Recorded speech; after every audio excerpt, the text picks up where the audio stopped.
രാഹുൽ മാങ്കോട്ടത്തിനെതിരായ ലൈംഗിക പീഡന കേസിൽ യുവതിയുടെ മൊഴിയുടെ കൂടുതൽ വിവരങ്ങളാണ് പുറത്തുവന്നത്. 2 തവണ ഗർഭഛിദ്രം മരുന്ന് നൽകിയത് അശാസ്ത്രീയമായെന്ന മൊഴിയുണ്ട്. രക്തസ്രാവത്തെ തുടർന്ന് യുവതിയുടെ ആരോഗ്യനില മോശമായിട്ടുണ്ടായിരുന്നു.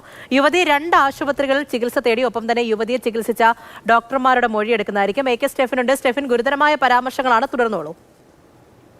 തീർച്ചയായിട്ടും നിർബന്ധമായി ഗർഭചിത്രം നടത്തി എന്നുള്ളതാണ് യുവതി ആരോപിക്കുന്നത്. ഇനി ഏതായാലും കേസിൻ്റെ അന്വേഷണം ആ രീതിയിൽ മുന്നോട്ട് പോകേണ്ടതുണ്ട്. കാരണം 2 തവണ ഈ ഗുളിക കഴിച്ചു, അത് അശാസ്ത്രീയമായിട്ടുള്ളതായിരുന്നു, വീര്യം കൂടിയ ഗുളികയാണ് കഴിച്ചത് തുടങ്ങിയ കാര്യങ്ങളൊക്കെയാണ് ഈ മൊഴിയിൽ പറയുന്നത്. ഇനി ഏതായാലും ശാസ്ത്രീയമായ തെളിവ് ശേഖരണമായിരിക്കും അന്വേഷണ സംഘത്തിന് മുന്നിലുള്ള ഏറ്റവും പ്രധാനപ്പെട്ട കാര്യം.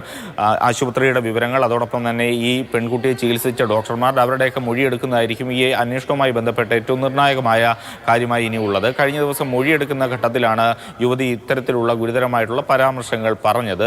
അതുകൊണ്ട് തന്നെ ഇനി ഏതായാലും അന്വേഷണം ആ രീതിക്ക് ബുധനാഴ്ച ഇനി കോടതി ഈ കേസ് പരിഗണിക്കാനിരിക്കുകയാണ്, മുൻകൂർ ജാമ്യാപേക്ഷ പരിഗണിക്കാനിരിക്കുന്നു. അതിനിടയ്ക്ക് തന്നെ ഇത്തരത്തിലുള്ള അന്വേഷണങ്ങൾ പൂർത്തിയാക്കേണ്ടതുണ്ട്, ഡോക്ടർമാരുടെ മൊഴിയെടുക്കേണ്ടതുണ്ട്, എന്താണ് ആ യുവതിക്ക് സംഭവിച്ചതെന്ന് സംബന്ധിച്ചുള്ള കാര്യങ്ങളെല്ലാം അറിയേണ്ടതുണ്ട്.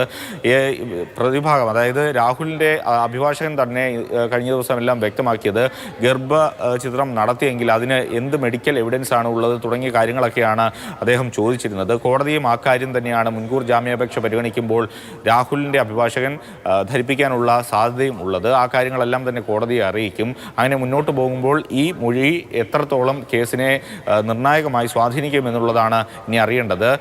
ഒപ്പം തന്നെ ഈ യുവതി പറഞ്ഞിട്ടുള്ള കാര്യങ്ങൾ കോടതി ഏത് തരത്തിൽ സ്വീകരിക്കും, അല്ലെങ്കിൽ ഇത് എത്രമാത്രം കോടതിയിൽ ശക്തമായ തെളിവുകളാകും ഈ മൊഴിയും അതോടൊപ്പം തന്നെ മെഡിക്കൽ വിവരങ്ങളും എന്നുള്ളതാണ് ഇനി ഈ ബുധനാഴ്ച അറിയേണ്ട പ്രധാനപ്പെട്ട കാര്യം. ഒപ്പം തന്നെ സമാന്തരമായി പോലീസിൻ്റെ ഒരു അന്വേഷണം പാലക്കാട്ടെ ഫ്ളാറ്റ് കേന്ദ്രീകരിച്ച്, അതോടൊപ്പം തന്നെ തിരുവനന്തപുരത്തെ ഫ്ളാറ്റുകൾ കേന്ദ്രീകരിച്ചൊക്കെ തന്നെ നടക്കുന്നുണ്ട്. സ്റ്റെഫൻ, എന്തായാലും ആ തെളിവ് ശേഖരണം ഉൾപ്പെടെ പോവുകയാണ്. അതിനിടയിലാണ് ഈ യുവതിയുടെ മൊഴിയുടെ കൂടുതൽ വിശദാംശങ്ങളും കൂടി പുറത്തു വന്നിട്ടുള്ളത്. AK സ്റ്റെഫനാണ് കാര്യങ്ങൾ പറഞ്ഞത്.